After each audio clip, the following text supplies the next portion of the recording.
everyone, and welcome to another episode of the Richard Lewis Show. Yes, they're coming thick and fast. That's because there's lots to talk about in the world of Counter-Strike. And everyone's like, Richard, wow, you seem to be able to get these great guests. Really like to know what's going on with this new look complexity. You don't happen to know Jason Lake, do you? And I said, well, I kind of do. He's sort of, a bit Just of a a, little.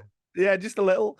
So no, here he is. It is, of course, the great Jason Lake. Obviously, as I've said in loads of content. I've known Jason a long, long time. He was my first ever esports hero and crush. Wow. When I saw him in that red tie, I was like, holy shit, like he's acting like a sports manager. I could do that shit. I'd love to do that shit. And then obviously met him. We got a little bit starstruck the first time and we've become firm friends since. So here he is, after what I imagine has been a pretty stressful time of things, right? Dude, thanks so much for having me. You're you're catching me on the end of a very, very crazy time. So if I have the bags under my eyes now have bags under my eyes, but this is the best time for us to be able to get together in the next few weeks. So I couldn't pass up the opportunity and You're really too kind, appreciate bro. it. Too Thanks. kind. Well, look, let's start there. Obviously, the bags under your eyes, which I can't see. You look wonderful. As I said, you're like that Benjamin Button motherfucker. You just keep getting on there. I wish, Uh, man. I wish. but look, I get it. Super stressful time because you were facing. It's not an exaggeration to say an existential chapter in complexity's rich history. Again, for those that have followed the story, obviously there was an acquisition where Game Square were going to own Phase and Complexity because of conflict of interest rules. This cast a big shadow over what the future of each team might look like, and indeed the future of the Complexity org as an autonomous entity. And then obviously there's been this few months scramble to raise money, and essentially for the second time in your life you have ultimately bought back control of Yeah. complexity. So I can't imagine it was a lot of fun, even if the outcome is what you wanted. Yeah. You're 100% spot on. And no, we're jumping in the deep end right away. That's what I love about the Richard Lewis Show. I'd say the last 4 months have been some of the most difficult, not only of my 20-year career in esports, but just of my entire life. The last 4 months have really been crazy, as you aptly noted. There was an opportunity that arose. We've been with GameScore since 21, and they wanted to move into the FaZe Clan acquisition, which they announced in mid-October. And everybody knows you can't own two teams. And it quickly became apparent that they needed to figure out what's the solution here. And I had meetings with Justin Kenna, the CEO of GameSquare, and kind of came to an agreement like, hey, this makes sense to sell the company back to you. And I'm like, absolutely, let's do it. This was mid-October, heading into the holiday season, where unfortunately not a lot of business gets done after the end of October. November, December is pretty a tough time, and I Mm. was up against a pretty daunting task of raising a significant amount of capital, because even when you see the numbers like in the press release, what is bought for, what was paid down, or whatever, there's still operating capital, there's attorneys, there's a lot of additional capital that's needed. And raising that, our goal was by February 15th, before the major and before at the time their anticipated kind of phase close, if I remember correctly. I had a very short runway. So I was pounding phones and calling everyone I knew in that universe, desperately trying to raise capital. I mean, most people know, I was in the Middle East 3 times in six. I spent 100 hours on planes in 6 weeks.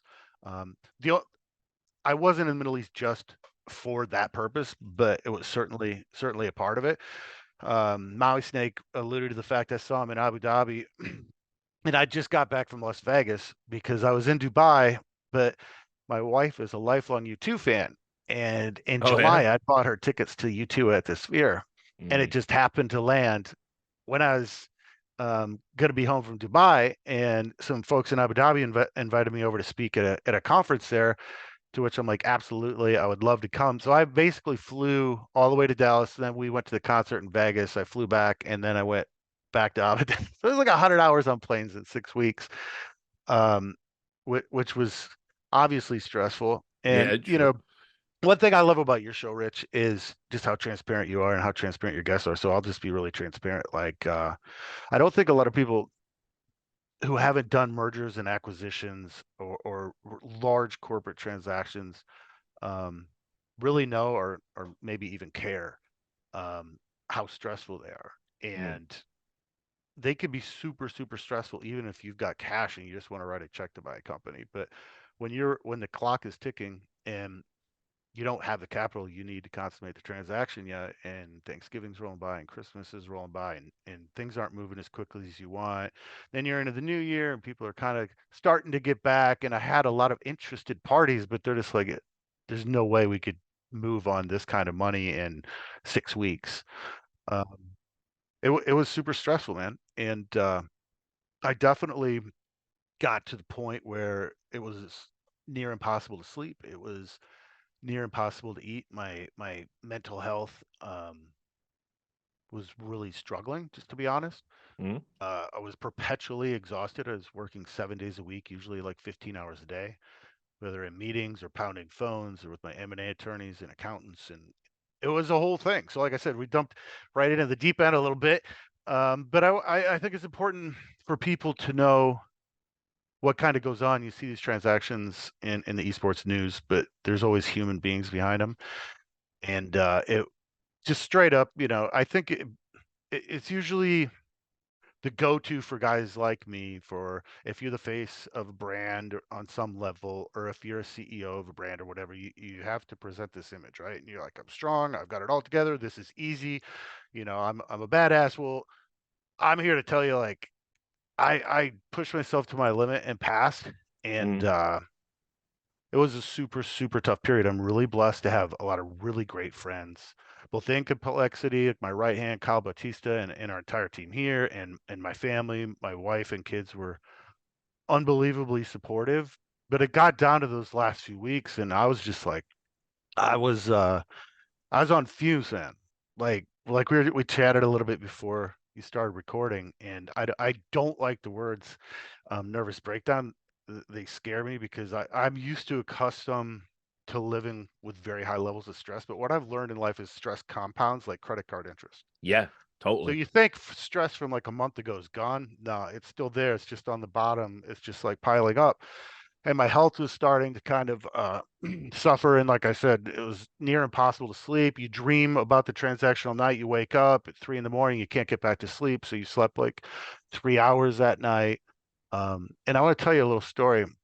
I haven't even told the people in the office this one, and I haven't figured it out yet.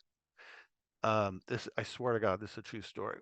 One morning, um, I was really at the end of my rope, and I was just struggling to even get up and get in my truck and come down to the office. And this is crazy. I walked out to my truck. I parked my truck in the street that the family uses our garage, and on my truck window was a sticky note, and it said, or it said, keep going. You are so strong with a heart. And I Right. immediately, it kind of resembled my daughter's handwriting. I'm like, touched my heart. Like I was a little teary eyed. And I kept the sticky note and put it inside my car. And I got to work and I text my wife, daughter. I'm like, Allie, that was really, really thoughtful. What you posted on my truck. Like it really, really meant a lot to me this morning. I was just having a hard time getting going, and I'm so thankful. She's like, Dad, I didn't put a note on your truck. And I'm like, honey, Danielle, my wife. And she's like, that's not my handwriting because I sent him a picture of the sticky note. And I'm like, what the heck? So I don't know. That's a total aside. Listen, I still don't know who put that on my truck, or if maybe they even had the wrong car, I, because it I, looked like I, maybe a I've 20-year-old heard female of, writing. yeah, I've heard of people doing shit like this. You know, like writing stuff on dollar bills. So when people in the service industry get tips, there's like a little Yeah, yeah, fucking pep talk on there, yeah. or just posting shit on cars. There's just these like karmic agents out there that are like, I you know, don't know, dude. It yeah. literally said, keep going. You are so strong with a heart. So I instantly thought it was my daughter. I'm like, oh, because she knew what I was going through. My whole family did. Mm. We're really close. And we try to have dinner every night, and I'm very transparent with my family what's going on, and they're just amazing. Mm. I'm very blessed to have the family I have. So I'm just like, oh, my daughter left me a note, and I still don't know who did it. I haven't told anybody in this office about that, so they're going to learn about it on your show, because I figured maybe it was somebody in the office or something, and I'd figure it out. I have no idea who left that note in my car, but it's just funny. You're right, Now about how. imagine a world where you are having a nervous breakdown, and it was your equivalent of Tyler Durden left that note there for you. Like, yeah, like I imagine that. I don't have handwriting that nice, or you might be right, dude. Maybe I'm in like some weird parallel universe where I'm leaving myself notes. I wouldn't even doubt it. Anyway, that's a lot of whining and crying, but I really No, just want. no. What Well, complexity can tell this me know in esports specifically people? what was so difficult, like about the process? Because obviously, I've never bought an org. I've never done Yep. a high level, high power transaction. I've done startups. That's about as stressful as it gets. But the thing about startups is they either get successful and they're not yours anymore, or they collapse and you go do something Yeah. else. So never done what you've done. I mean, I can't claim to be great at mergers and acquisitions, and I certainly do not enjoy them, and it's not something I want to do again for a while if I can avoid it. Um, they're just incredibly, incredibly complicated. There are hundreds and hundreds and hundreds of business points to be decided, slash argued over, slash negotiated. There's lawyers, there's tax accountants, there's regular accountants, and this is all if you've just got money. Right. And I didn't have the money to just come in. I wasn't in a position where I was just going to come in and stroke a $10 million check. That wasn't happening. So every day I'd come in and I'd look at the people in this office that have, many of which have been around complexity over a decade, and I know their wives, and I know their lives and what it means to them and what's at stake. And the players, Counter-Strike specifically, because they had the big major that they could have been conflicted out of, are stressed. I'm meeting with the players like, you got this, you got this. And I'm like, I can't make promises, but I'm gonna figure out a way to get it done. And it's just tick, tock, tick, tock. So you're trying to raise the money.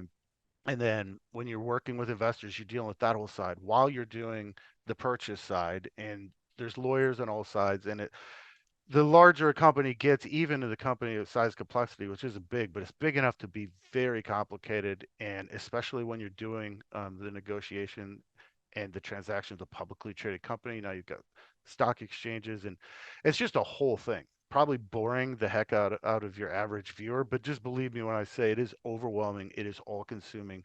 Uh, it's all day, every day, Saturday, Sunday. The clock is ticking, and then because you spun it up in your head so hard all day long, you get to sleep. What are you dreaming about? Yeah. 7 nights a week, you're dreaming about this, and then you wake up in like a nighttime panic attack because you think about 8 things you didn't do the day before, and then you can't get back. Anyway, like I said, I'm whining too much, but I think rather than just being like, "Hey, I got my company back. I'm a badass," like I'd rather just be honest with people. It was hell on earth, and if it wasn't for a lot of really, really supportive and good people around me, I wouldn't have made it. And I still haven't even really had the chance to sit and absorb how happy we are right now, because we're thrilled, but I'm still kind of recovering a little bit, because it's not like, oh great, you got the company, let's go sit on the beach for a couple weeks. No, we had Rocket League, which made the major. We had Apex, which made a major. We had Halo, which made a major, and then Counter Strike was on Monday. Yep. And to say that was a stressful match to watch would be the understatement of the century. I've been stressed about it for a while, because when you have companies, you do financial forecasts. This is nothing most people in Counter Strike don't know. The major is a meaningful source of revenue. We're grateful that Valve allows us to get our IP in the game and drive revenue from it. It's something I've been a big proponent of for many, many years. Making or missing a major is really big for companies our size, especially during what they call the esports winter or whatever. Um, I'm very blessed to have great partners like Lenovo and others that have been very supportive of us during this time. But it's tough out there, right? And making a major or missing a major is meaningful. And you just buy this company, like Thorin sent me a tweet. He's like, all in, the gift. And I'm like, yeah, I mean, you're right. I'm all in again. Like, what the hell is Yeah. wrong with me? And I'm Exactly. talking to my lawyer and I'm explaining to the majors, and And he's like, "Wait a minute. So you're telling me if this video game team of yours qualifies, it's going to be X% of this and that?" I'm like, "Yeah." He's like, "You're a effing maniac." He's like, "How can you live like that where it's so important, something that's really out of your control, and you got the randomness of competition in a video game and any given Sunday?" I'm like, "I don't know, man. I don't. That's just the life I chose." So that morning started out, Rich. I shared on social media. We had to put down a family pet, which my daughter especially was Oh, super, sorry to super. hear it, brother. It's the N- worst, man. Like Yeah, it never, is. never easy. The worst is an exaggeration, but you know what I mean. No, I And get it, so, totally. Family so member. I'm like, it became really obvious Sunday night that that had to happen on Monday. So I told him I'm going to work from home today. So the whole morning, my poor daughter, I love her so much, was just inconsolable, sobbing in tears. And then Graham messages me from Mexico. He's like, "Hey, you want to talk to the team before?" And I'm like, "We're literally putting down my daughter's pet." And I'm like, "Yes, yes." So 20, 30 minutes after that was all completed, went and stood in the closet to take a call at the counterstrike team, which we posted on our Twitter Yeah, last I night. saw it. It was great. I didn't know it was being recorded, but I'm glad they did. Whatever, you know me, I'm transparent. It took me back actually, because again, it was like watching that first ever fucking clip I ever saw of you, and as I said, Old days, yeah, yeah, but like it's important because every time I see something like that, I think it's like actually validating, like for the entire pursuit, that like if people can care this much, yeah, and it can be like sports, then it matters, and it's like every time I lose sight of like where esports is, it's always nice to see something like that come across my timeline. That like, oh yeah, yeah. actually this does matter to so many people. It It's not, does. yeah, You're so. 100% right. And I don't want to. I try not to get too negative, but let's just be honest. Anyone with half a brain understands the amount of grifters we've had in the last 5, 6 years in this industry has been mind-boggling. Yeah. And they say they care about the competition, they care about the players, they care about like our industry, and they say they understand the nuances, and they're consultants on LinkedIn or whatever. It's bullshit. Hmm. And I've always said, hey, as the industry grows, we're going to need expertise from different sectors. And maybe they're not the biggest gamers, but if they want to come in and be welcomed in and genuinely care and bring their legal expertise, their accounting, their content, their whatever it is, we need people to continue to grow the industry. But I think a lot of what we got was not necessarily that across the global ecosystem.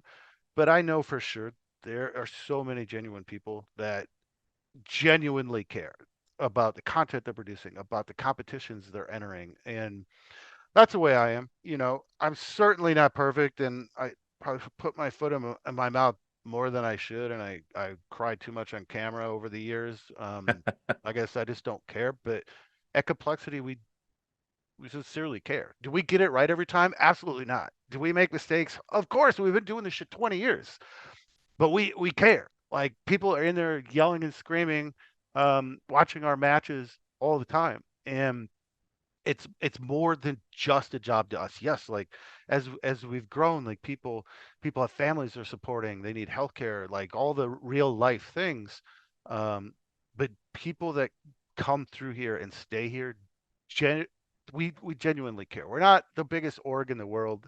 I don't know if I ever care to be the biggest org in the world. I want to be the most passionate, most professional, the most genuine org in the world. I want to try our best to always treat people right and do things with integrity, and do esports in a way that it has some passion and some emotion, and it's not just coming in and punching a time clock and going home. Like on some level, I guess there's nothing wrong with that, but when you get so many people who are just coming in for the quick score before they go to over the crypto world or the AI world now, we've seen what can happen. And the layoffs and everything have been really painful to watch. Obviously, we all have a lot of really good friends that care about the industry that have suffered during this time period. But from a strict business perspective, I think we needed the correction. I think we needed to wash Yeah, out you're right. some of this and get back a little closer to our roots and grow sustainably and grow intelligently together. So the human cost is real and it's meaningful and it's painful. But from just like if you study how some of these cycles go in previous industries, I do think the correction will look back at 10 years and say it was healthy. Yeah. I mean, look, to that point, I'll just quickly throw in my 2 cents there. Please. I mean, a lot of people have kind of not really liked the general tone and tenor of my coverage around esports winter, but it's like, I waited and waited and waited for everybody to start doing the right thing. And I waited so long, it's like, all right, fuck it. It's got to get biblical, I guess, because I'm like, Yep. this is some Sodom and Gomorrah shit, and it's like you can all stop doing these Yeah. fucked up things, or the meteor shower's gonna get here, and obviously it's Yeah. esports. Nobody learns a single fucking lesson in this business, Yeah. and And so and they I want to be waited, I want to and be really here honest it with you is. right now. I want to be really honest with you right now because I've known you a really, really long time. Yeah. I love you and I respect you a great deal. It's made and I try to catch as much of your content as I try to catch as much of content as I humanly can. Sometimes it's in the car when I'm commuting or whatever. And I respect the hell out of you because you spit the truth and you don't worry about the politics. You don't worry about whatever. You're just going to spit the truth. But it's also made me a little bit sad that Mm. so much of that truth has been negative because I Yeah. know you, man, like you love this ecosystem and that's where the truth springs from. And you love gamers and you've been around doing this way back when we were making nothing but peanuts and sleeping on hotel floors. So I hope as things kind of come back, like you could start to see more light at the end of the tunnel and Yeah, maybe some more maybe. positive things will be happening because I know you I don't genuinely see care the from light your yet. heart, but when you got to cover everything almost every day, it's just like it's just bad news on bad news on bad news on bad news. I Yeah. mean, shit, that's our world kind of in Yeah, general the yeah. last 4 years, right? Outside of Yeah. esports, But yeah. I know you care. So you know what? If a goofy old man speech made you smile a little bit, Oh, it did for then sure, then yeah. awesome, brother. No, but I mean, like the key thing here is, I think we're like I can't see the light at the end of the tunnel yet, because obviously the consequences of the esports winter when it started, I was like, right, here we go, it's biblical. But it didn't quite get there. It's been good to see some, not so nice people finally get some sort of comeuppance, although ultimately all they're doing is walking away with a severance check. It's not really the comeuppance we would have all hoped for. But unfortunately, with the Saudi Arabian investment, underwriting everything, there are people that have made catastrophic decisions for the industry. And I know you're too nice to say, but I mean, I'm really talking about owners, other team owners here. There are a lot of team owners that when push came to shove and they were given opportunities to be honest about where we were as an industry, be honest to investors about what expectations were, to push a little bit harder, to push themselves harder, to find sustainable revenue and Yeah. maybe better and bigger sponsors, and to impress upon the fans while they had their attention, the importance that if we're all in this together, we're going to all have to shoulder various burdens. And yours is going to be maybe tempering those expectations about what you get for free 25 years into this thing we call esports. But they never did. And instead, what they did is they fudged a bunch of numbers to sponsors. They're not coming back. They fudged a bunch of numbers to investors. They're not coming back. Multiple raises of 10 million, 20 million, $30 million to the total of, in some cases, $120 million of investment in an esports org. And every time I was seeing these numbers, I'm just thinking back to you and me sat around a table somewhere in 2005 Yeah. saying, 2005, 2006, if I had a million, I could run this org for 2, 3 years, Yeah. Yeah. Yep. and it we the boat came in like that. That's what makes me so, it's like sad some days, it's angry others. The Yeah. boat really came in for esports. We really made it. We got the big haul. All we had Yeah. to do when it was here was just not burn the people giving us the opportunity. And they couldn't resist because they couldn't put their little, and I called them tawdry fantasies. Like everybody wants to be Jerry Jones. Everybody wants to be, meeting fucking Drake at an after party. Everyone wants to do these cool things, but maybe you don't get to do those things because you're a fucking esports nerd and you've got money out of that, and that's fucking great. So, like, just know your fucking role, know who you are, know what your expectations should be. But they couldn't do it. They thought, right, now's the Yeah. time to buy a fucking speedboat, and it's just like, It's just sad Yeah, no, because no, we could have done so much more, man, you know? and you're right on so many levels, and you've been one of the people, understandably beating this drum. And I think history has shown us now that um, some groups might have got too big too fast and been too aggressive and maybe too loose with the projections, and maybe they were drinking their own Kool-Aid a For little sure. bit. I certainly never feel that I'm in a place to judge my competitors or how they go about things. I will share that I'm proud. Like I said, complexity is not perfect, but we took a much more conservative path. We were working with the Jones family, the Cowboys, and the Goff family here, and they were investing meaningful capital. But in comparison to some of the things like you just alluded to, like we were very much, this is a marathon. Let's scale and grow this sustainably. Let's do it in an intelligent manner. We didn't buy some of those big franchises. And believe me, we sat in the meetings, we reviewed all the information. Um, when I first got to Dallas, the Joneses had been so approached about Overwatch League. Mm, They're like, we got to get into this, right? And I'm like, well, let's sit down and review the numbers. So for some of these, in my opinion, in my team's opinion, they just didn't appear to have realistic, sustainable business models. And that was our decision. Everyone, the beauty of business, everyone can make their own decision. But yeah, we had a little bit of for a couple years. They're like, whoa, well, you don't have this franchise or you don't have that franchise. I think the real only aggressive thing that we've done since I moved to Dallas was the infamous Juggernaut roster, which cost a lot of money. We brought in Blame and Config and those guys. That was our move to be like, hey, we're doubling down on Counter-Strike and we want to get back to our roots of winning and really accomplishing things. Obviously, at the back of COVID, we've reverted to really more of a North American faced thing. But what I'm getting at is we've tried our best to do a little more sustainably. Like I said earlier, one of our greatest partners is Lenovo Legion. And I say that because their name's on the outside of our building. We work hand in hand with them on a weekly basis across everything we do. And if you could build those relationships and you can deliver real tangible value, now you've got partners that are seeing their ROI. They want to grow the relationship. They want to do more things. They want to run tournaments. They want to do things like this. And we've also managed to scale our business through some white label service industries where we've been fortunate to host a lot of tournaments and other events. Many of which people didn't even necessarily know it was us doing. mm. That's why it's white label. And of course, when we were with GameScore, we had the Tim the Tatman tailgate, where complexity was the Yeah. entire lead on an event with 5,000 people showing up a day. So we've managed to diversify our revenue streams in different ways, and I'll continue to try to do that. But our whole thing has been sustainability, and it's really frustrating sometimes when people are coming in with this investor cash and getting the superstar players that you'd really be interested in working with, but you're just like, I'm just not paying them 50 grand a month. That's No. not a sustainable, intelligent thing for our business. And then people are like, oh, you guys are old, you're washed up. Like, why haven't you lifted 8 trophies a year and whatever? It's just like, believe me, nobody in the world wants to lift trophies more than me. I've said this for a long time, and I promise you it's true. And I'm not putting anyone else down in esports. Nobody wants to win more than me. And if I haven't proved that in 20 years, I don't know what else I could do. Nobody wants to win. And it's super frustrating to have that patient approach and try to be like, let's think long term.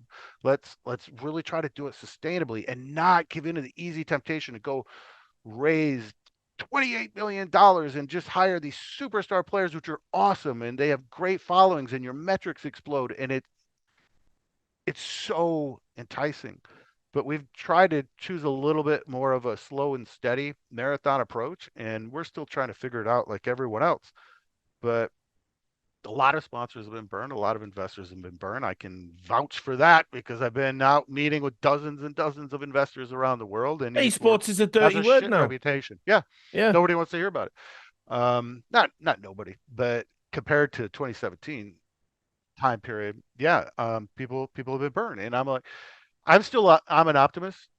Look at where the world's going. I've said this 100 times. Skate to where the puck is going, not to where the puck is. Hmm. People are playing less video games.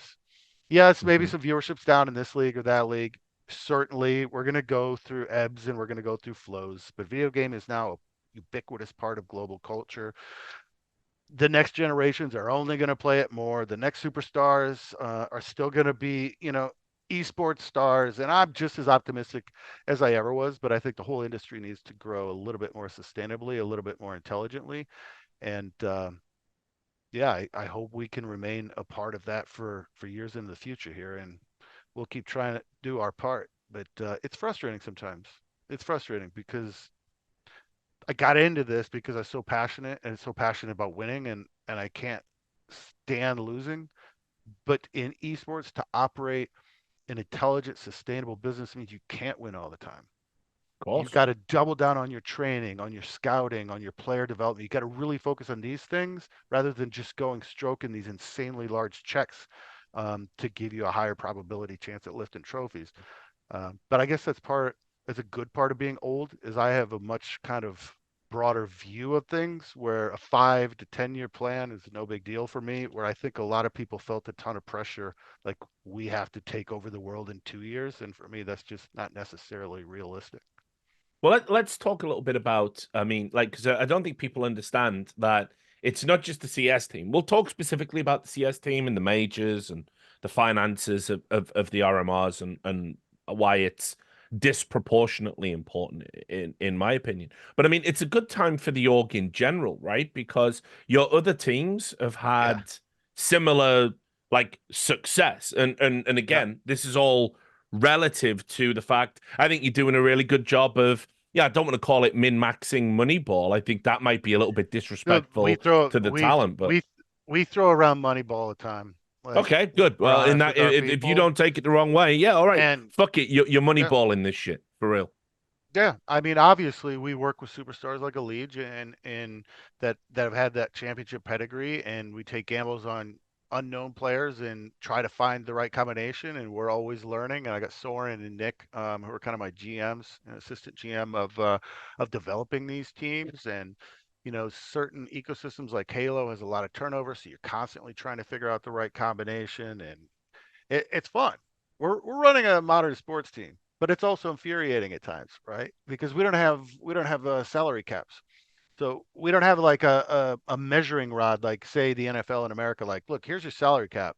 So how you move that, how you recruit, how you draft players, how you train your players, it's really meaningful because everyone theoretically is spending the same amount of money. We're more like Major League Baseball in the United States. Like, hey, you want to be the Yankees, spend $150 million a year, you're probably going to win a lot of trophies. That's more where esports is. And it's not just one game. Oh yeah, you want to compete against 7, 10, 12 different games all moving at the same time on a global business 24/7. Yeah, this is a great career. It's there's never a dull day, but it can also be very frustrating to run a sustainable business that we hope is going to be around another 10, 20 years. So everything you're saying is true. It's been a difficult period, and I think a lot of really good people suffered due to the poor decisions of others, and I think that's really regrettable. And I hope the people that are genuinely passionate about this space in whatever capacity, esports and gaming space and content creation space, I hope they stick around because we need passionate people that genuinely care beyond just punching in a timesheet. But I think the ecosystem is going to take a while to heal. I think you're right about that. You have said now twice about people punching a timesheet, and so I want to pull your card a little bit there because the rumor behind the scenes was that Jason Lake, great lover of esports and esports advocate, had become so jaded and kind of miserable that retirement was looming, and you were going to throw in the towel and No going on. softballs today, huh, Rich? Hey, listen, bro, you know what you signed up for if you're going to talk to me on the record. Like, off the record, we can shoot the shit. This is, people have got to know you were close to going. Um, yeah, my journey has been through a lot of phases, as yours has been, and you alluded to earlier. Like we've known each other a very long time. Um, and complexity's journey has come through different phases, and I'm certainly no younger. And we've become part of different corporate structure, and as part of a larger corporate family. On some levels, I had to step more carefully it's just natural being a part of a larger corporate group, and our parent company was publicly traded. Um, Part of me, and I'm not saying anything bad about the corporate family, whatever, part of me just felt like I'm a small to medium business owner. I love being able to come up with an idea at 9 a.m. and be executing by 10 a.m. Like the other day, we released some retro complexity shirts. We literally took that from, hey, this is a cool idea to like live on the website and probably less than an hour live in the shop, just that quick. And that's kind of the flexibility you have as being more of a privately owned small shop. So I felt that I think a lot of my effectiveness in that kind of scenario just wasn't what I would prefer it to be. I guess I didn't I'm trying to think of the way to say it. I didn't feel like I was able to necessarily make the difference that I wanted to make. And like I said, I was getting a little older. So yeah, I definitely had some conversations with my wife and good friends behind the scenes that, maybe it was time for me to kind of start looking to hang it up, but the good Lord had other plans. And as the opportunity arose to purchase back complexity, it was like again, like Thorin's Thorin's meme made me laugh for like 20 minutes, like poker chips, like I'm all in, let's go. Yeah, I know. So here I am again, Rich. I don't Yeah. know. My lawyer literally told me on Monday when I was explaining to him about the major and how important it was and how big it was. He's just like, "You're an effing maniac. Like, how could you be working in this industry this many years where like one game of Counter-Strike means that much to your business model?" And I'm like, "Yeah, I don't know, brother." I mean, when like, 'cause I've gone through similar things. Like, I keep doing this thing now where I'm like coming up to my 20 years. I get my little 20-year chit, 20 years of esports addiction. And I've been thinking like, get out. Like, I look at the world and I want to make a difference. I guess there's enough hubris there to think that I could outside of this space. Like, there's got to be something else where I Dude, could you could do apply my anything you wanted talents. to. Yeah, well, Absolutely. But I yeah, hope you stay with us. We're right. we're we're definitely we're not solving cancer or No, we're an entertainment product, a sports entertainment product at our source. yeah. Absolutely respect that sentiment. And I absolutely think you could do anything you want to do. But on behalf of millions of gaming fans around the world, I hope you stay with us, man. Like who else is gonna spit the fire? You can't Well, leave Doran and Monty and all and some of these guys out no. there on their own, man. And this is the thing. So I wanted to ask you about the psychology of it because, like, put it this way, obviously I know you've got a fucking wonderful family and a great life outside it. Like, esports has sort of delivered, I think, to you, not without sacrifice, obviously, but I think now the things you have and you're in a position to appreciate it. It would be super tempting for me if I was in your position, for real, like to just be like, It was really yeah, difficult. It was hmm, late September, early October. I was making the final decision. My wife and I had gone down to Cancun for our anniversary, which is September 1st, and I just got a breather, and I decided kind of like I think I'll finish the year, and yeah, I was gonna I was gonna step away, and by the end of September, we were having a family dinner, and I don't even remember why it came up at that particular time. Something had happened, and I'm literally at my family dinner with my wife and two kids, Allie and Jordan, and I just burst out in tears. It was like a Sunday night too. It wasn't like a stressful work day. It just really saddened me like after 20 years, like I'm really walking away from this. Like I'd accepted it. And my kids are like, "Whoa, dad, like what the heck?" And how do you explain to your kids like 20 years of battle scars and complexity is more than just a job to me. It's more than just a yeah. company I started. Hector I've calls started off other Dick his companies. first kid. Yeah. You Yeah, know? I always say complexity is my third child. Yeah. And it was just it was really hard. I was almost going through the grieving phase. So again, whiny and corny, but yeah, I mean, a family dinner, and I'm just losing it. And my kids are coming over and hugging me. I'm so blessed to have the family I have. That's how close I was. And then a few weeks later, all of a sudden, oh shit, I got the chance to buy it back. It's like, I'm getting pulled every time I try to get out, Rich. They pull me back I in. know, dude. I'm like, It's so wild. Like, no, but uh, also as well, because my for the kids are watching all this, and they're just like, "What the hell? You were crying because you're leaving, and now you own it again." A few months later, like, Dad, what's going on? I'm like, "Welcome to esports, kids." I mean, yeah, they grew up with it, so they know. But yeah, they yeah, know, they know. No, but I mean, so for the new school, because obviously we've got fans that might not know the original story.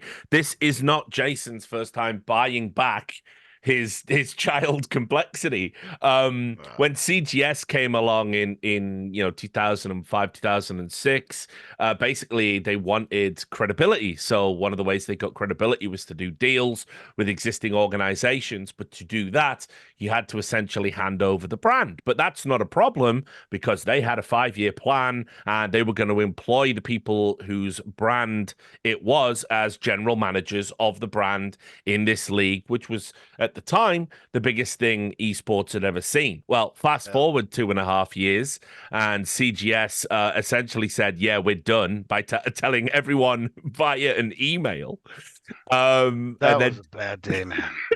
I don't. I'd move my family I across the talked to you that day. country. I talked to you that day. I I'd move think. my fam. I sold my law firm, moved my family across the country Yep. in May, and then in November, like a week before my wife's birthday, they dropped this bomb on us. I'm in California, just like, dang.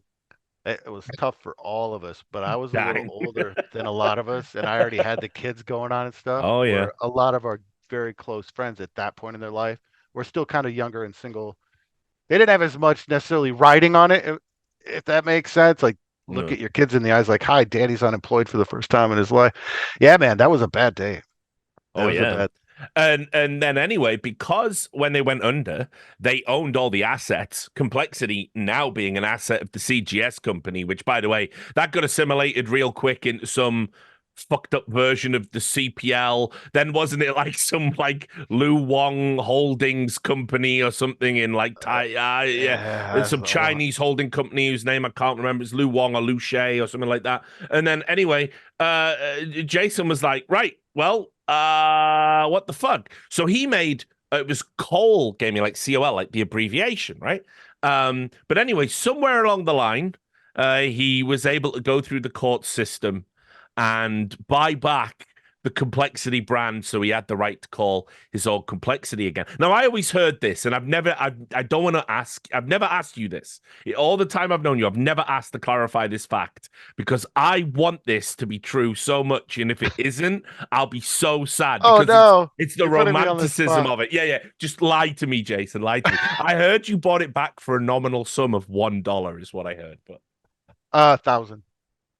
it's still pretty cool. Fuck it. I mean, So yeah, it was yeah. still, One yeah. one dollar would have been gangster. A There thousand's was pretty a cool. there So was a there was a senior VP at DirecTV. I won't name him because I don't know if he wants to be named. He's still around. That was really good to me, to be honest. And he knew that I went all in and tried to support what was going on there, and it kind of went sideways. And then we had the financial crisis, so they shut down the league. Yeah, they sold it back to me for $1,000. yeah. So So yeah, close to a dollar. I mean, in yeah, give or business terms, in business terms, it may it's as well kind of be. like, yeah, Yeah. it's kind of like a token amount almost. Then I fired it back up with Jason Bass and Alex Conroy, and Mm, ran it until we sold it to the Joneses, and then they merged it into Game Square, and then Game Square went to acquire Phase, so mm. I bought it back again. So Yeah. yeah, you can't make this stuff up, Rich. Life's a wild ride. Yeah. So it's the second time you've got Yes. autonomy. Here's a question for you before, like you say, I am gonna get right into the current in a moment, but I want to just ask because again, I've been super curious about this. For as long as I've known you, you've always carried yourself like a sports coach. Like, what one of the people who, always dresses right, has that attitude of let's win, gives those motivating speeches. It's not fake passion, it's clearly genuine. You're invested in your teams doing well. Like you say, you've never lost the hunger for trophies. You value trophies over other metrics. And so when the Cowboys came along, like again, I remember talking to you at the time. It felt to me that like finally this is what Jason's been after his entire life. It's the perfect fit. He's going to be adjacent to the big show of the NFL with people who have that similar culture to him. And he's going to have all these incredible facilities and opportunities. Like, I remember Yeah, that training facility video, the yeah. tour. And I was like, that has to be the final destination. And then I I was, thought so. and I then really thought I'll be here till retirement, 100%.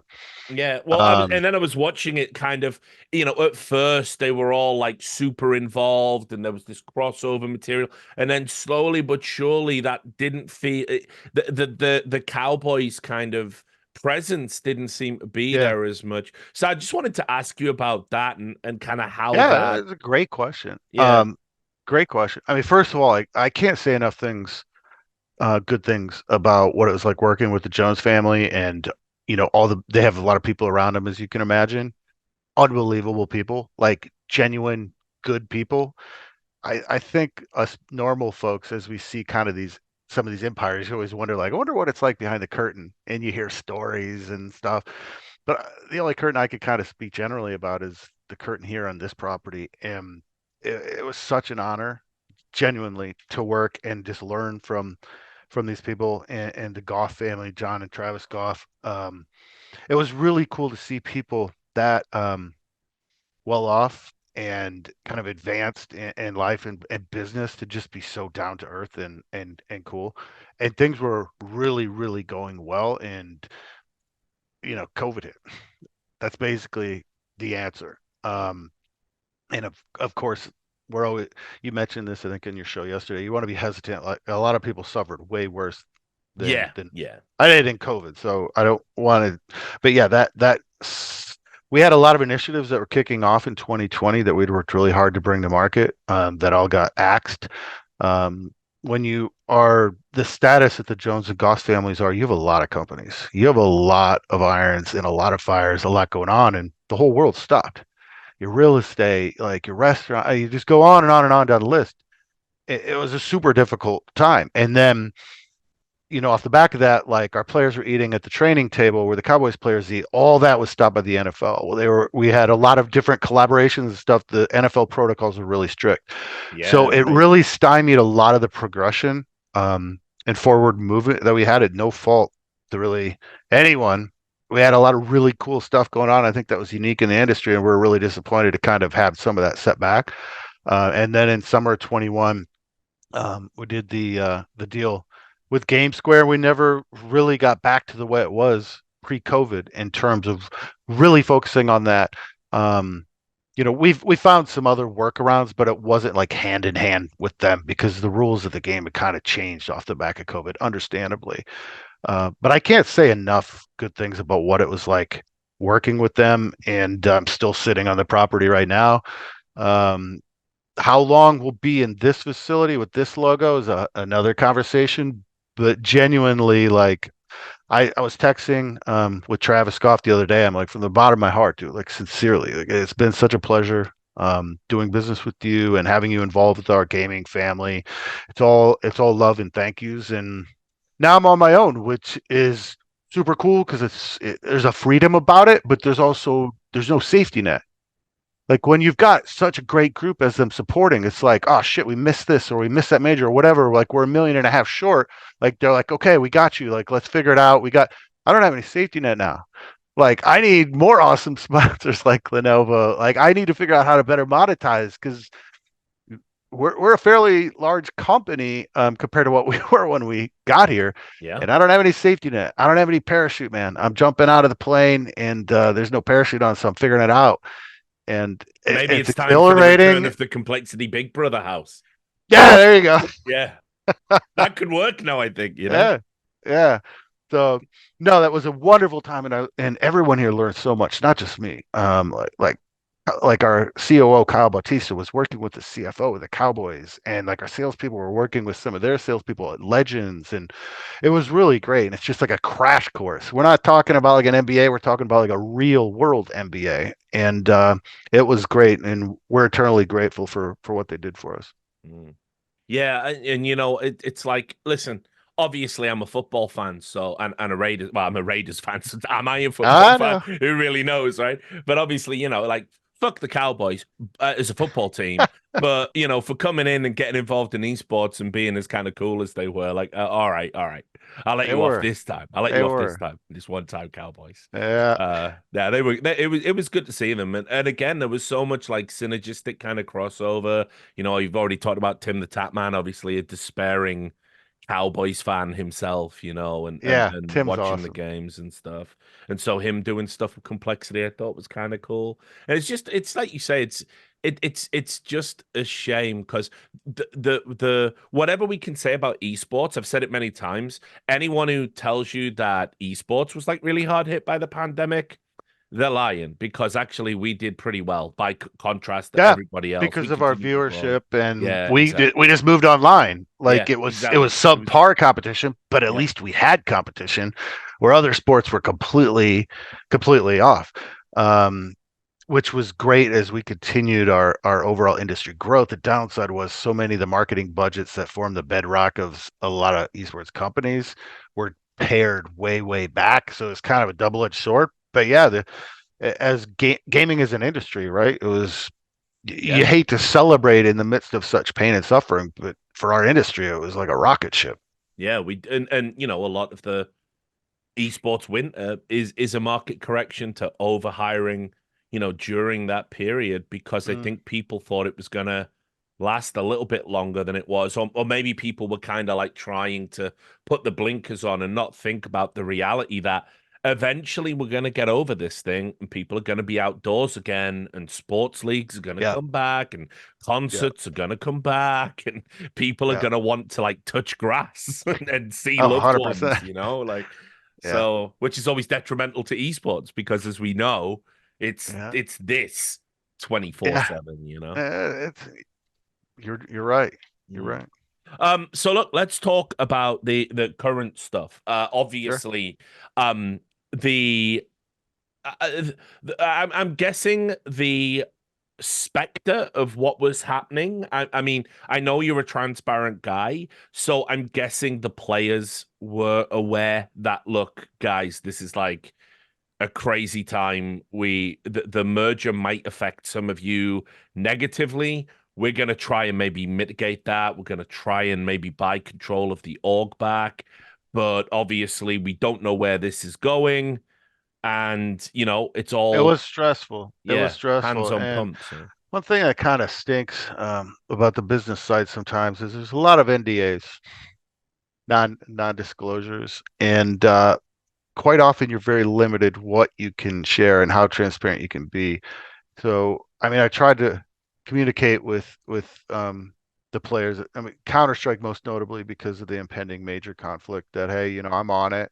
Like, um, have some trust. Like I said earlier, I can't promise anything 100%, but we're going to work through it. And understandably, they were pretty stressed as making majors is an impactful thing for players on a very big level too, right? And I think they genuinely love playing here. And there were rumors circulating they're gonna shut down complexity and it'll all be phased. And there's so much buzz going around, much of which I just simply couldn't comment on. Um, it was a crazy period. I had lunch with JT in early January, right after the new year, and I couldn't really go into specifics, but it was kind of like are we good, man? Like the major's in like 4 to 6 weeks, and we haven't seen any announcements anywhere. And I'm like, and he could see it from my face. He's like, it's obviously you're working hard on it. I'm like, yeah, yeah. Yeah, it was a crazy time, man. Like I said to kick off the show, I try to teach my kids a lot of things about life, and one of the most important things, in my opinion, about life is really balance. I'm a really big believer in balance. You work hard. You make sure that you're getting balanced nutrition and exercise, and just making wise choices, because life again is a marathon. And I'm like, my kids, I'm like, but sometimes you got to know when to put your foot down, put your pedal to the metal, they say in America. For example, like you have a balance in your college semester, but finals are here.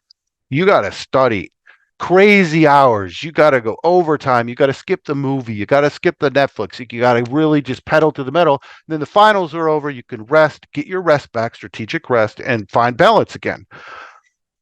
But I entered this period, which was like 4 straight months of pedal to the metal. It was like final exams every day for 4 straight months, and Mm. I'm just not 30 anymore.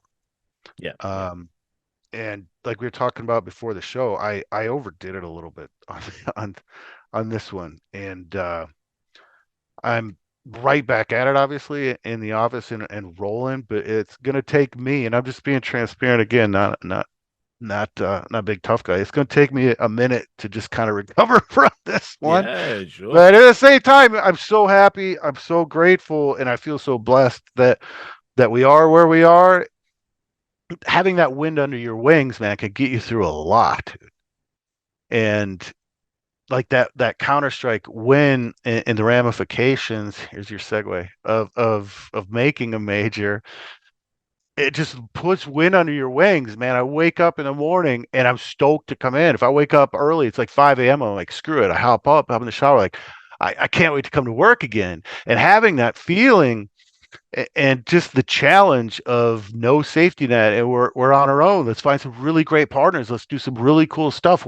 I want to push the envelope. I want to be on the cutting edge. I don't want to be a dusty old book. We might do some stuff in Web3, work with some Web3 game developers, try to find quality ways to expand in different parts of the world. Like I want to be at the cutting edge, and some people are going to be like, oh, I don't really know if I like that. I'm going to say sorry, but I don't want to be a dusty old book. I want to be the guy who started a freaking esports team in 2003, and everyone thought he was out of his freaking mind because he's spending all the money he's making at 5 law firms that he owned on esports. I want to be that guy, and if that means, hey, I might get some mud on my face, maybe I try something of in the crypto or blockchain world that doesn't work. I'm willing to take that chance. If I need to expand into different parts of the world that maybe aren't as serviced in our business and try some new things to some new audience, I'm gonna take that chance. And waking up every morning with that excitement is, and it's all through this office. We're really super grateful. I'm a Christian. I spent a lot of time thanking God in the last week, and it's gonna take a minute to recover. Just kind of what the last 4 months has done to this old man, but the joy and excitement definitely helps. Well, so yeah, you're right. You've identified a segue. You could do my job, you wily old cat. We've Um, done this for a while, right, Rich?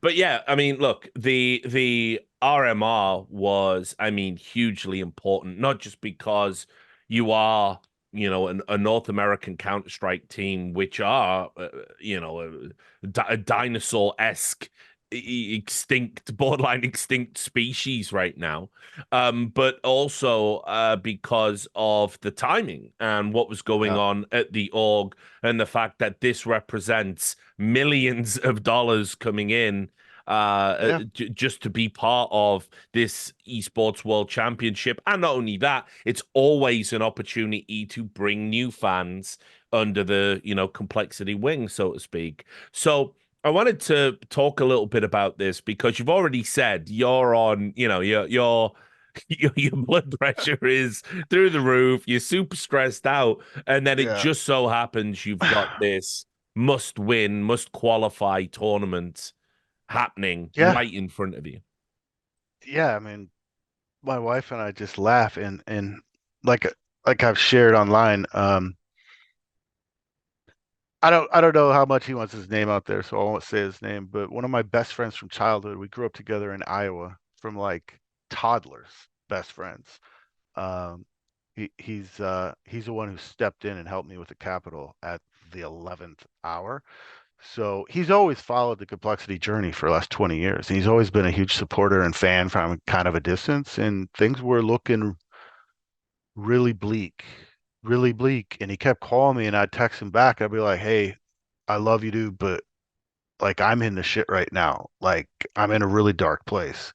And he's like, call me back. So it actually took me like a day and a half. I just had so much to do. And I was just, so I call him back. I'm like, hey, bro, and he's asked me a few questions, and he's like, "What'll it take? What do we like?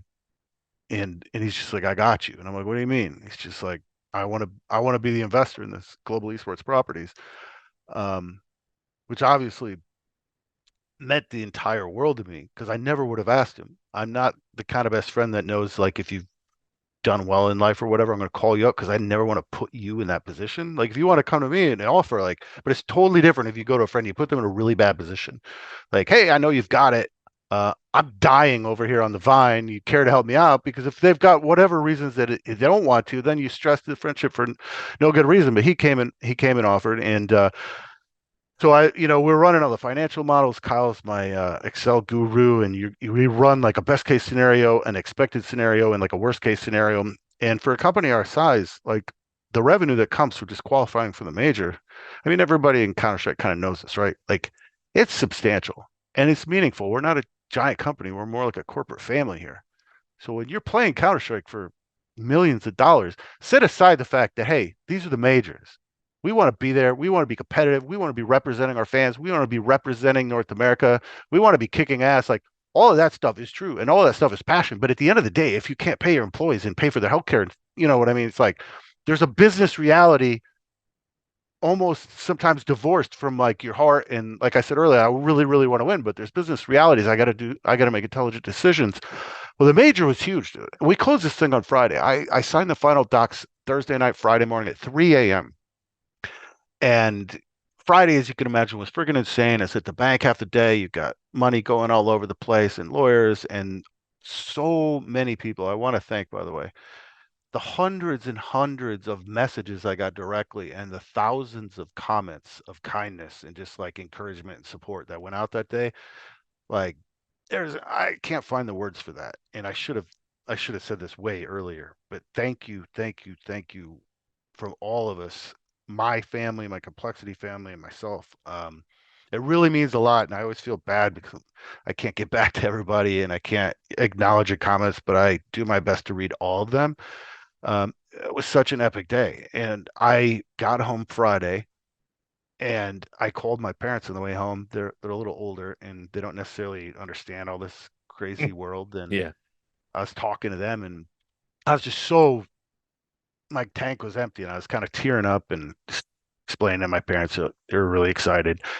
And I got home that Friday night, and opened my door and the whole inside of my when you walk into my house, are like streamers. They'd put up streamers everywhere. My daughter on the sound system's like jamming celebration. And like my family came over and like giving me these big bear hugs and stuff. Like I don't even know how there's no words. Like Yeah. I don't know that you could put a price on that. And I tried to get some sleep and on Saturday I smoked a 20-year-old Cuban Monte Cristo number two, which is my favorite cigar. I've had that thing for my favorite cigar brand. And I enjoyed a cigar, and it was a wonderful, restful Saturday. And then Sunday, like we're right back at it, and we're playing Fury, and there's like Yeah. there's no break. And I was stressed out on my mind, and I'm just like I'm explaining to my family how big this is, and of course, Fury beat us, and now we're like we got one series left to make a critical major, both for just our players and our brand and our fans for North America, and a couple $1 million or whatever, right? Um, but it's sick.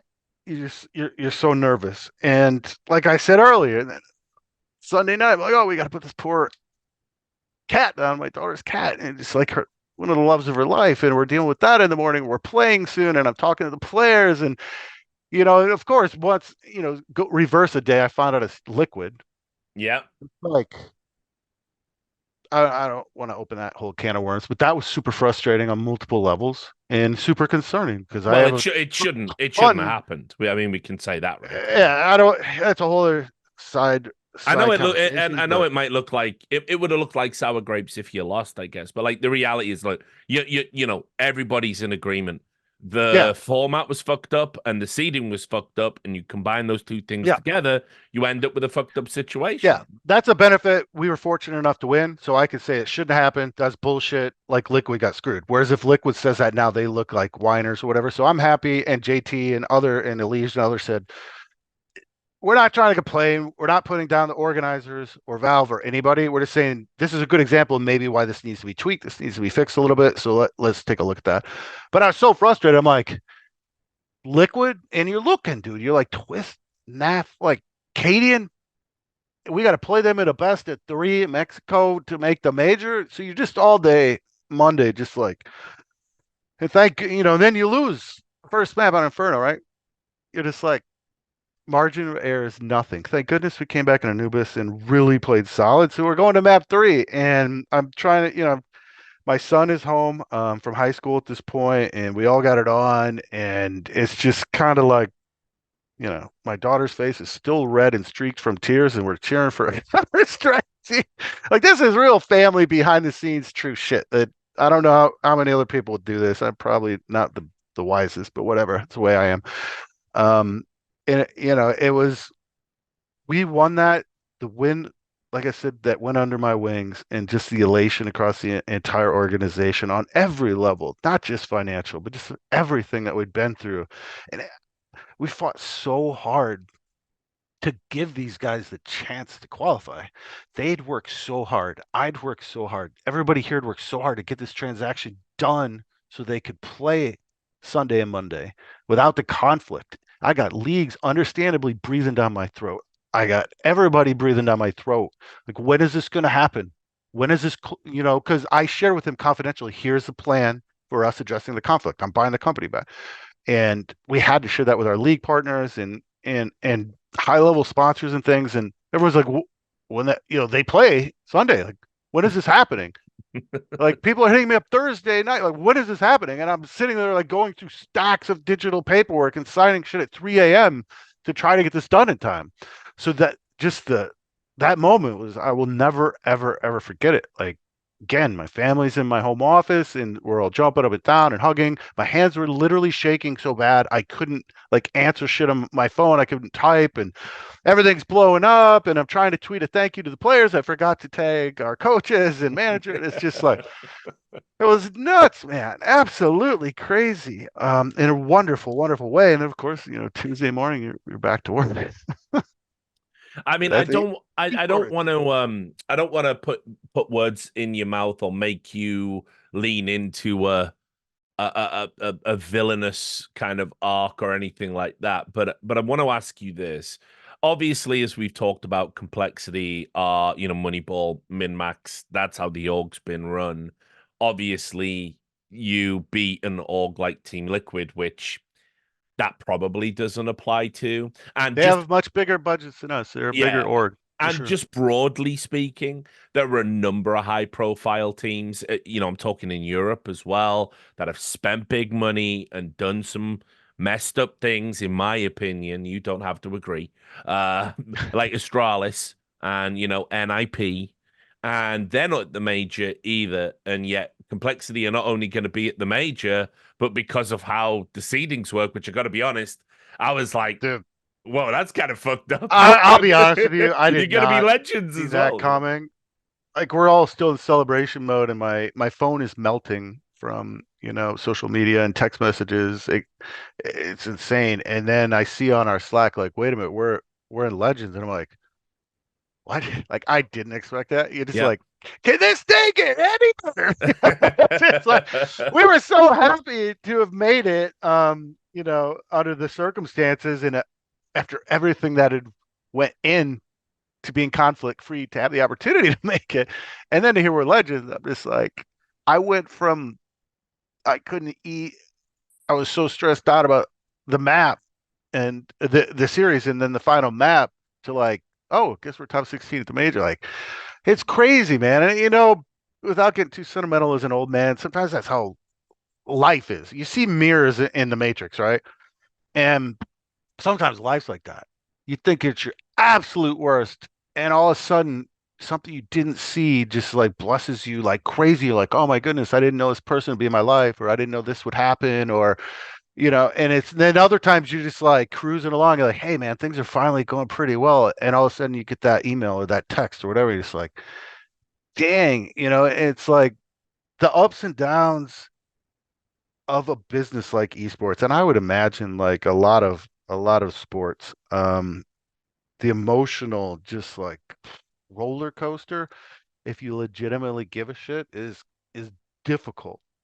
Sometimes in the midst of when I'm really down over a match or a series or something, I without naming any names, I think of other people in the business, and I'm almost a little jealous of them because I know they generally don't give a shit.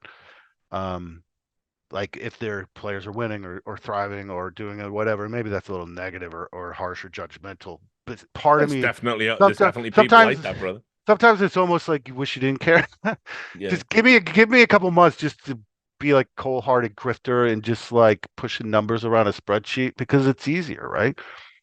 Sometimes, like if you're open up and you're passionate about something and you're emotional about something, you can get some wonderful, wonderful blessings and really just like savor life. And other times it's going to rip your heart out. It's going to stomp it into the ground. And you're going to be like, man, there's going to be days you wish you didn't have that heart to begin with. Yeah. But I Sure. think that's what gives flavor to life, right? And Yeah. that's But esports. I'll ask again in terms of it being a vindication of the complexity way of doing things. Do you feel like that right now? Um, I do think that I'm really proud of how the people I have around me run the operation and how they maximize our competitiveness for our budgets. I'm also super hesitant to like jump on a throne or like start bragging because I've found like it's best to stay humble. Um, what's the old phrase? Walk soft, carry a big stick.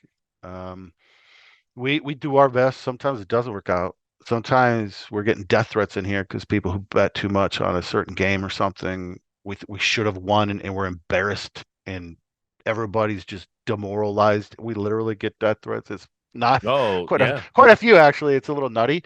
Um, so I do my best and try to teach my people my best and never get too high when things are great like Monday and never get too low when you have that game or that really critical match you just got humiliated on and people are laughing at you.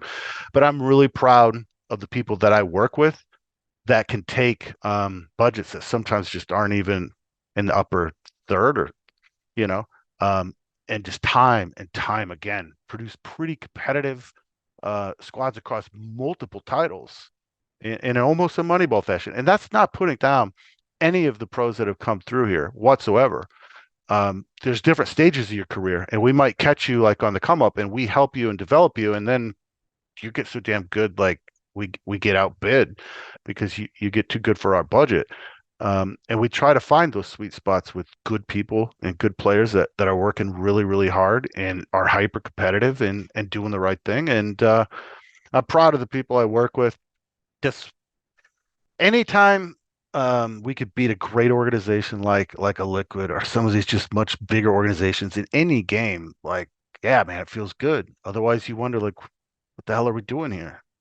Um, it, you know, people expect Goliath to win, but sometimes Davids do, and yeah, I'm very proud of my people. Sorry, that's a really, really long ass winded No, no, answer. no, no, no. Listen, I'm rambling on you today, Rich. I'm no, sorry, man. brother. I listen. This is what people want because it's authentic.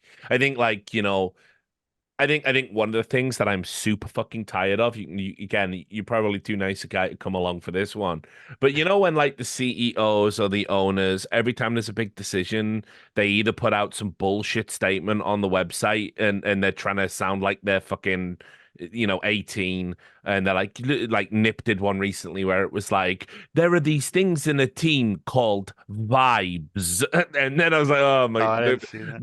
the cringe was killing me, brother. And then the other thing I hate, of course, is those recorded two-shot CEO videos. Hi, I'm Richard Lewis of Lewis Esports here, and you'll have heard that we're making some changes to our League of Legends team. So I'm Yeah, here to talk you through those changes and what they mean for you. I'm sick of those. I never yeah. want to see another Well, one of those. I think They it's a ain't few real at things. all, man. They're not I real. think it's a few things, and I want to be really careful here. I want to be super careful not to offend or take shots at any of my competitors or whatever, because in many ways, a lot of my competitors are You're better than too I am. classy for that. You're too No, classy. I'm just saying, there's a few things going on here. One, from time to time, they just don't get it. They're grifters come in from the outside and don't understand our culture and the esports gaming culture. They're doing their best, but they just don't get it. Number two, even if they do get it, as you get larger and you get more investors and you get more corporate and you have a lot more voices in the room and your board of directors gets bigger, you got to step more and more and more carefully because you'll say something and then this big shareholder and guy who's on the board is good blowing up your phone like, why did you dot dot dot dot dot? And that's part of the downside of scaling and having more capital and having more divisions and a bigger org is you got a lot more people that you need to you're responsible to is what I'm trying to say. So you got to be careful. So I think some of the corporate drony stuff that comes out is because of those two reasons and probably more, but yeah, I won't go too close to that one. I put my foot in my mouth so many times and I've made so many mistakes. I'm certainly not going to judge other people, but it could be tough having this job at times. Sure, It sure. could be tough, and I don't even run, a giant org like some of my competitors got a lot more going on. So yeah, Yeah, well, so look, on that note, let's talk about kind of the future of complexity now.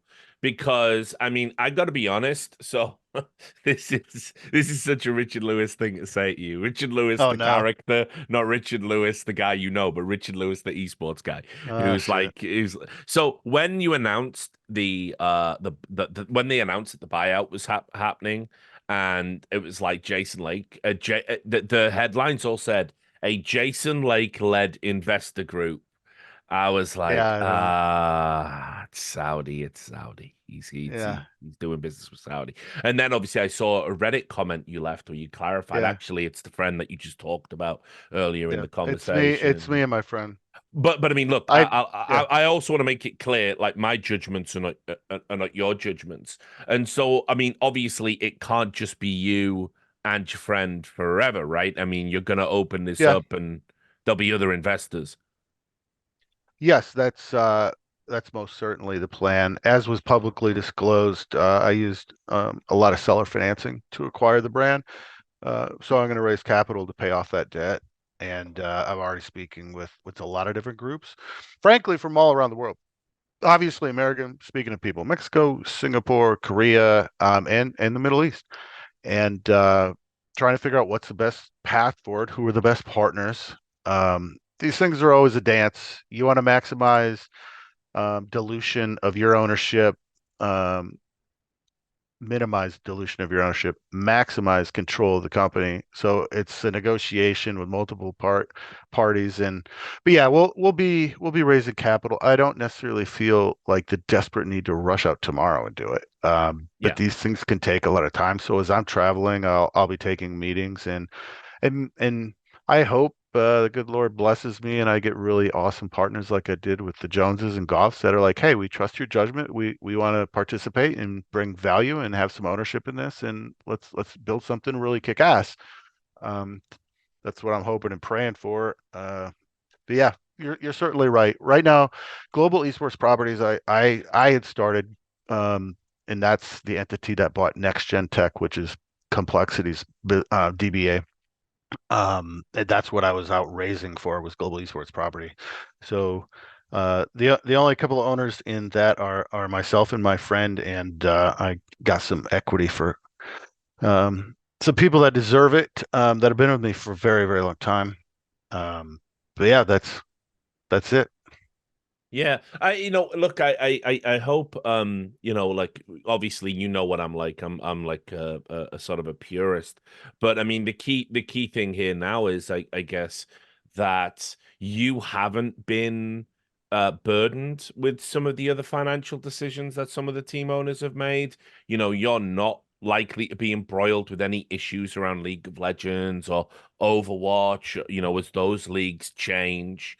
And without carrying those kind of like legacy debts, I would imagine any investment you do raise is going to go significantly a lot further than orgs that are kind of carrying that baggage, right?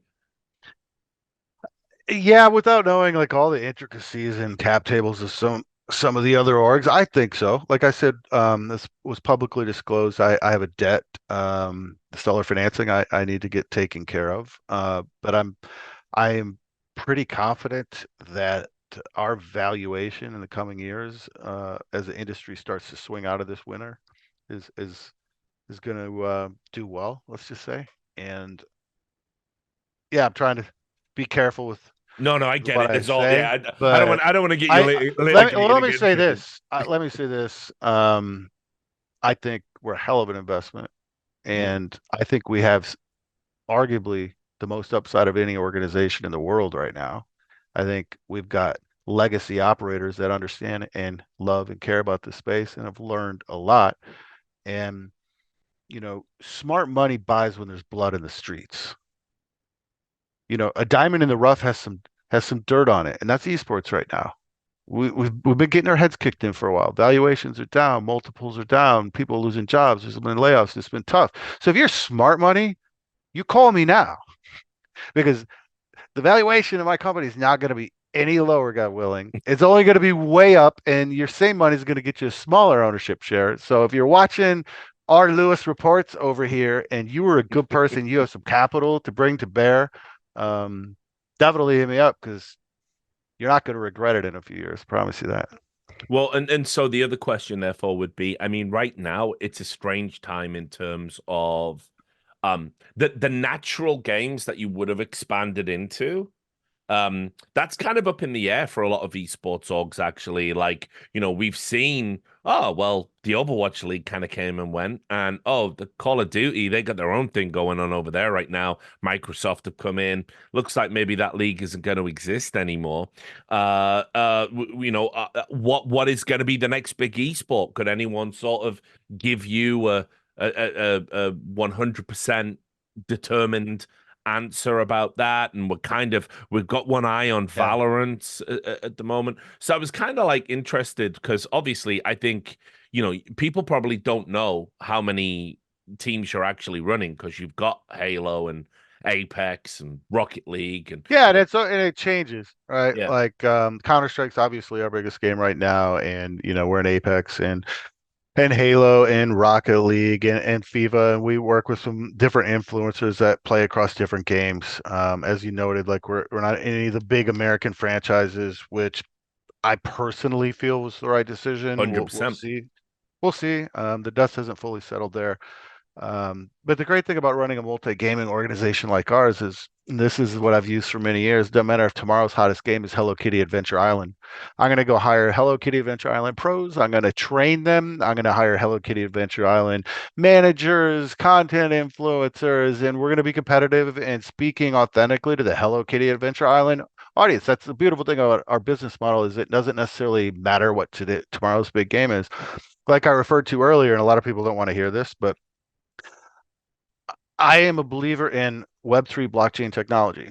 And that tilts a lot of people because I get there's been rug pulls. Like I follow the industry. I know there's been, a lot of bullshit and nonsense.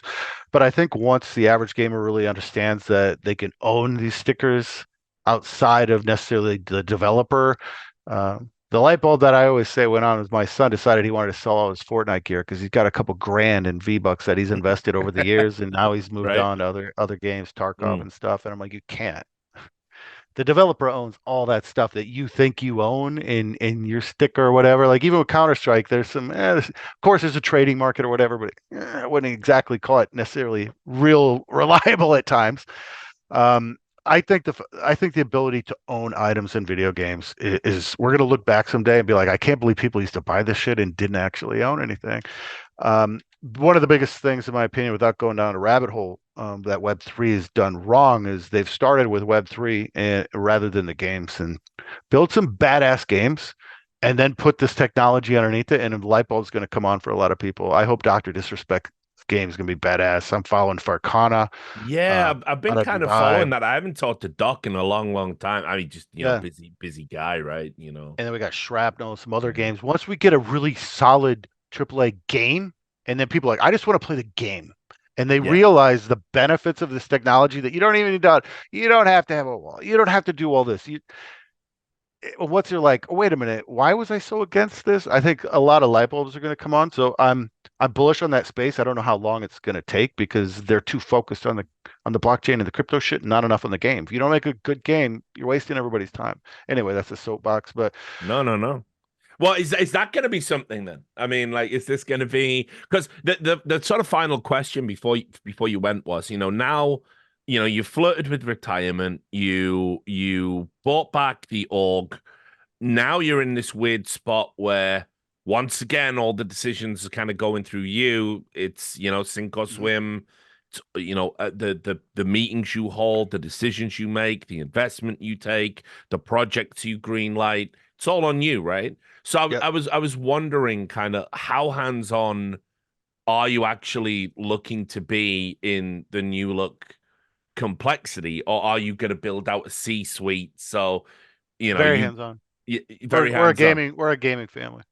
I can't do it without my people in the office behind me. There's not enough hours in the day, and I allow them a lot of freedom and flexibility with a lot of different things because they've earned that trust and their judgment is sound. But ultimately, anything of substance comes across my desk. So if we screw up something, blame me 100%.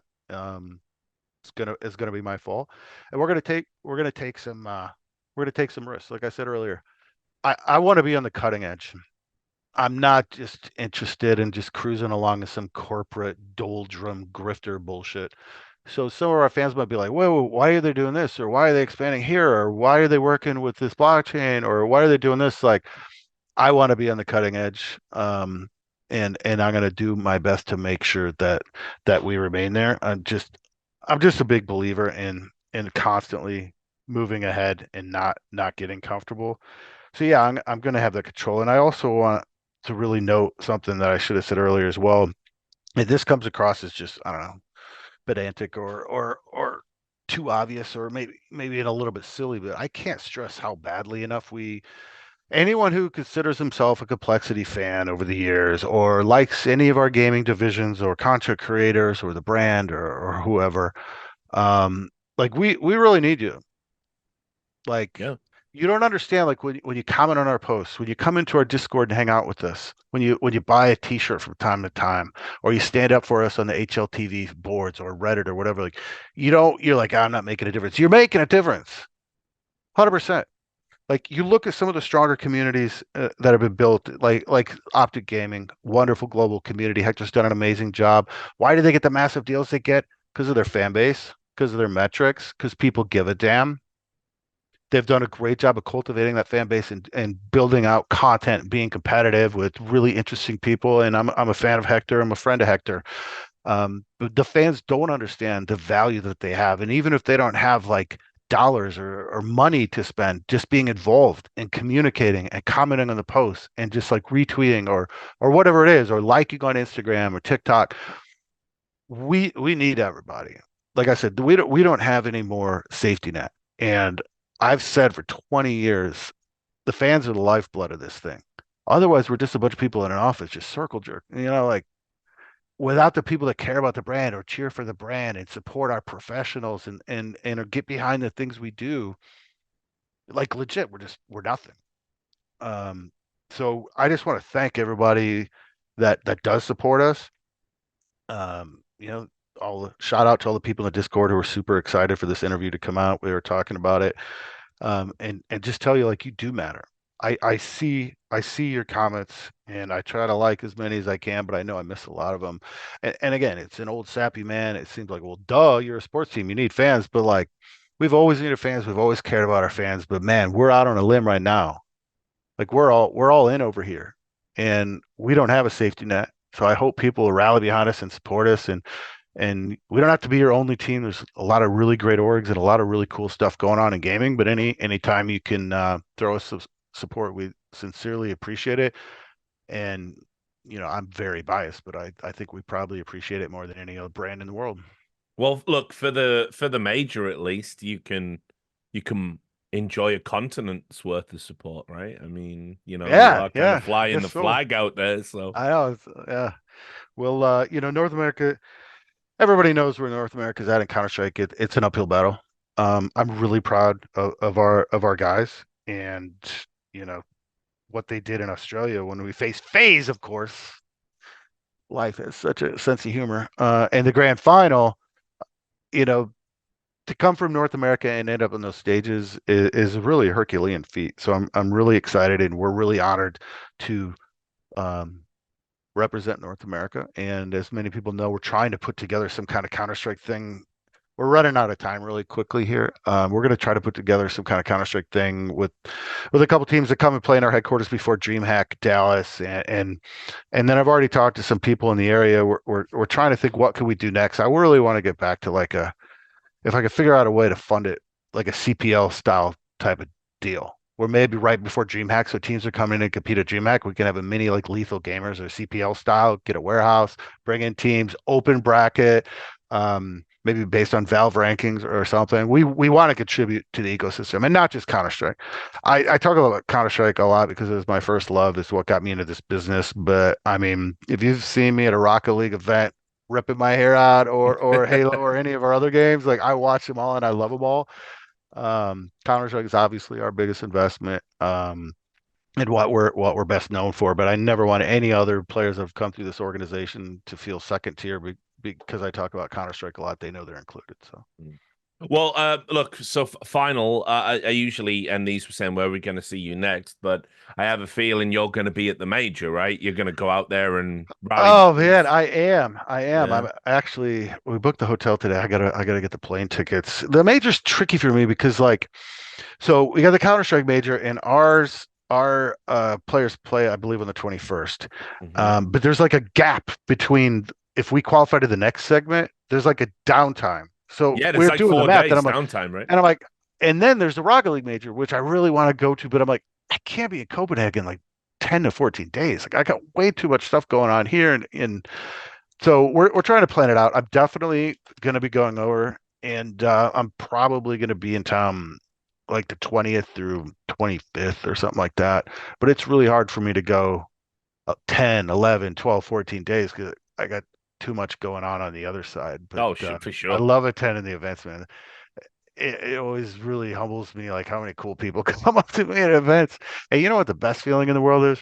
What's that? This has happened multiple times. This is just an old dad is I take my kids to some Yeah, gaming yeah, events. yeah, yeah. I know exactly And what when you're talking people about. are coming up like, "Oh my gosh, hey Jason, how you doing? Can I get a picture and stuff?" And your kids are standing there watching. Mm. I always just want to like high five, dude. Like, thanks, man. Here's $5. Like, when people are cool to you and your kids are watching, yeah, that's pretty neat. So I love going to events and meeting the fans. And the great thing is now, within reason, I'm in charge of my travel budget. And I'm going to try to get out a lot more to the events, to Europe, to other regions, and meet people and shake hands because yeah, now I'm the one who has to approve my flight. So Well, look, I can obviously say this on this because by the time it comes out, it'll have been announced. They're announcing in like 4 days from the time this was recorded. So obviously, I'll see you there. I'm going to be working the major. I've been like really pushing myself trying to get back into shape because I was just a sort of fat drunk for a awesome, bit. man. I I was, I was, can't wait to I, see I you. was on some John Belushi shit for like 3 years. So I've been working really hard these last 2 months. I lost like 24 pounds, Nice, 25 dude. pounds in like seven Good weeks. job. That's So awesome. it's Well, been when are you miserable. releasing this video? They're going to be harassing me on Discord. Yo, So now you it's can't release it because you just announced your own no, news. no. You I got mean, to look, hold it. obviously, I'd just cut it out if it came to that. But yeah, this is going to be an I'm accuse. so happy you're going to be there, man. It'll be like Freaking three or legendary. 4 days. Gonna be Yeah, like well, E-League vibes, dude. Back in I can't um, wait to see you on the desk again and doing your thing. yeah, well, I Whatever they mean, got you doing. yeah, it's desk. I'll be joint host. It'll be the first time ever in my career I'll have a That's great. co-host. So, so that'll be interesting. But yeah, That so is I mean, awesome. we'll have to get lunch and you can tell me a bit more about the wonderful world of corporate mergers and acquisitions and all that stuff. I'm Uh, sorry. I probably bored the shit out of your audience today.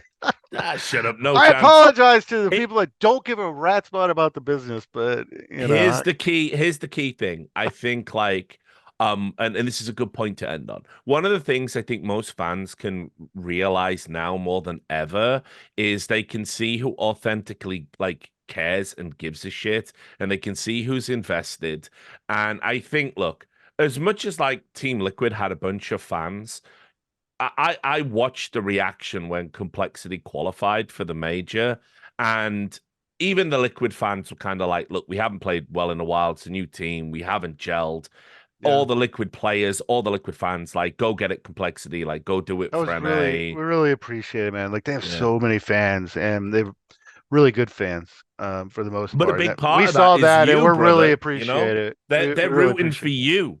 They're rooting for you. They're not just rooting for And the the team. boys, They're not just rooting for complexity. They're rooting for a guy crazy enough to put himself through this shit for 20 years of his adult life and then stupid enough to keep coming and back, keeps to keep doing it. coming back, dude. Yeah. Sometimes, like to be honest, like we all know ourselves, and like I've made mistakes, dude.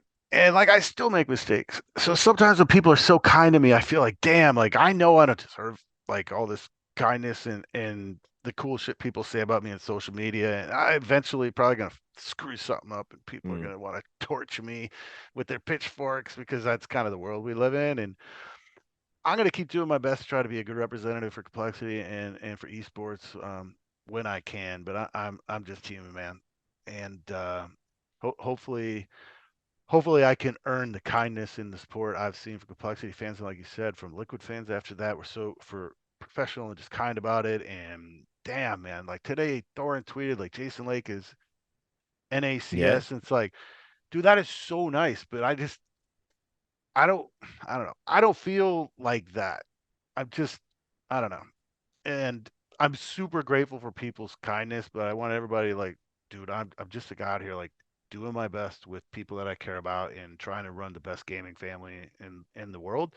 So don't get too surprised or whatever when I eventually do screw something up. I'm grateful for the kindness, but like I'm not some king on some big throne like badass. And I hope today just being honest about some of this stuff and what it takes to kind of do some of this stuff is just transparent with people. I'm not a freaking superhero, and I'm not like as kind as Thorin is. I'm certainly not North American CS or whatever kind things people say about me. So I want you to know I don't buy any of that as much as I appreciate it. Well, listen, the two things can be true at once, brother. You can be North American Counter-Strike and all the kind things people say about you, but it's also super important that you never believe your own bullshit, because that's when I things don't. really get fucked up. So it's good that Yeah. you're grounded. And listen, it's been great to catch up. I mean, shit, man, we should Really have done this appreciate it. sooner, but I knew you were in the shit anyway. I was Yeah, like, yeah. You and I I connect, and yeah, yeah, this was perfect timing, and I yeah, really, really appreciate you taking this much time to hang out, Rich. It's yeah. such a pleasure, man, and Well, keep up the we great work. And Thanks, man. We get to do it in person soon enough, so that's the I'm important excited. thing. Yeah, yeah, I'm yeah, totally. excited. And It'll it's be going to be great. good to see Elise. Elise is rocking the bald look now. Yeah, bald I eagle. haven't seen him in person since that was true. So, listen, I've got some tips for him. I've got some advice. One baldy to another now, and it's true. You do level up. It's true what they There you say about go. bald men. So, anyway, on that note and that image, it's a good time to get out. This, of course, is the great Jason Lake, a brand new owner of an org There you go. in esports that you might have heard of. Do show Complexity some support and obviously show him some support. Not many people stick around for this long. You have to be mad or really give a shit or both. You could decide which one applies to him. And that was the Richard Lewis Show. I don't know when the next episode will be. I don't know who the guest will be. I never do. But it'll be a banger as always. So like, comment, subscribe, all that algorithmic bullshit. And I will see you next time.